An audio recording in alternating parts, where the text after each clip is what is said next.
Hey, this is Robert, and you're watching SoloParent.tv. Today, I'm going to talk about a topic that was sent in to me. And I'd like to encourage you, if you have topics that you want us to discuss or thoughts that you want us to kind of pursue, please send me a Facebook message or a comment on my blog, and I'd be happy to talk about it, or at least try to research whatever it is. Because this site, I want to be more about dialogue than just me yakking about what I think. But this specific question, I think, is a really good one. It came from someone, and I'm going to leave the names off because I just don't want to get into that weirdness.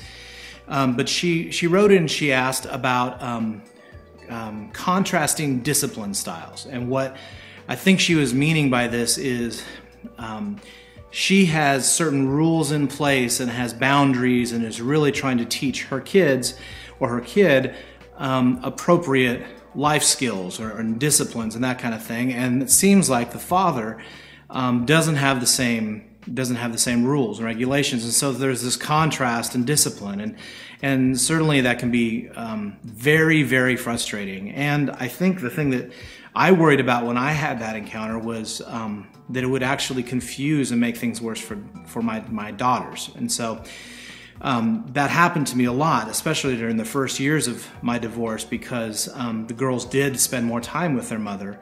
Now they don't, so it's not as much of an issue. But during that time, I did a lot of research on it, and one way to define these fathers is, some people call them the Disneyland dad. Basically, what that means is when the kids spend time with their dad or the non-residential parent, they get to do all the fun stuff. It doesn't necessarily refer going to Disneyland, but it does refer to something that I think that this person was asking, and that is, how do I deal with the fact that I'm kind of the bad person? I set up the rules, and then when my child goes to their father's house, they don't follow those rules. In fact, it seems in stark contrast to the way I'm raising my son. So here's my approach to it.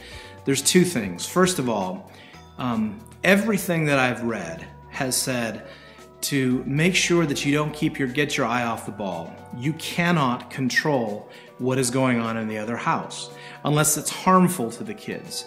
And so you can't control or force the other parent to do what you want them to do. It is suggested that you calmly talk and try to say, look, I would like to parent our kids in a certain way, and these are the boundaries, and this is the discipline that I want to set up. And hopefully they will agree, or at least concur with some of it, and try to make an attempt. The way I found the most useful at the time was to humbly request that we follow the same kind of principles. Didn't always work. She did whatever she wanted to do. But the point is to make your request, or make it be known that this is how you are planning on parenting in your home, and ask for your ex to do the same, knowing that they don't have to. Then once you've done that, just focus on parenting the way you know is appropriate, and create the discipline and the boundaries. What research has told us is that kids thrive when there is structure, and when there is discipline, and when there are boundaries. And so you have to trust that even though you may not look like the most popular parent, at the end of the day, you are equipping your kid with far more resources than just letting them do whatever they want to do. And so you just kind of have to keep your eye on the ball and do what you know is right, and kind of rest in the sense that you're doing all that you can. Ultimately, this is God's child, and He cares even more than you do about him. And so all you can do is just try to set up the parameters that you've got, and make it known how you'd like your ex to do the same. But if not, then don't worry yourself too much about it, because kids will thrive, and they feel the safest when they're structured, and you just need to know that. The second thing is probably equally as important. I think in early divorces, the other parent sometimes uses this to get under our skin. And so you have to not buy into what they're using sometimes as a tactic to really annoy you or make you angry, or it's a form of being passive aggressive. And so you need to not buy into that. You need to be really, really strong in knowing that these are the parameters for the family. These are the parameters for what you're going to do with your son or your daughter or your kids. And know that sometimes your ex not following the same rules is really just kind of aimed at you, at getting you frustrated.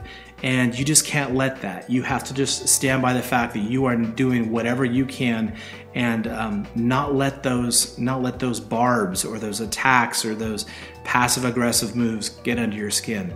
Because at the end of the day, it's not going to work. I mean, your kids shouldn't be in the position of being used as that kind of pawn, but sometimes parents do that to get at the other spouse. So don't buy into that lie. Don't let that get under your skin. So again, the two things are: do your best, set up the right discipline, the right boundaries, do your best to parent and create those rigid lines and nurturing lines, love above all, of course. Then communicate that with your ex and say, this is how you think it would be in their best interest to raise the kids. And if they listen, that's fantastic. If they don't stop, and don't stop or alter your course, and don't expect them to. Because at the end of the day, your kids will come back to knowing that the home that has more boundaries and more discipline along with the nurturing is the one that they feel more safe at. And then the second thing is, don't let your ex get under your skin. Don't let them use this as winning a popularity contest with your kids, because it's not about that. It's about your kids feeling safe and loved and nurtured. And at the end of the day, doing what you're doing by creating safe boundaries and rules and discipline will win, and it will help them feel safe and secure. So that's my thought for today. Thanks for asking the question. It's a tough one, and I know it's very, very frustrating. I had to deal with it for a while, but hang in there. It's going to be okay. So that's what I got for today. Hey, remember, you're not alone, and I'll talk to you next time. Thanks.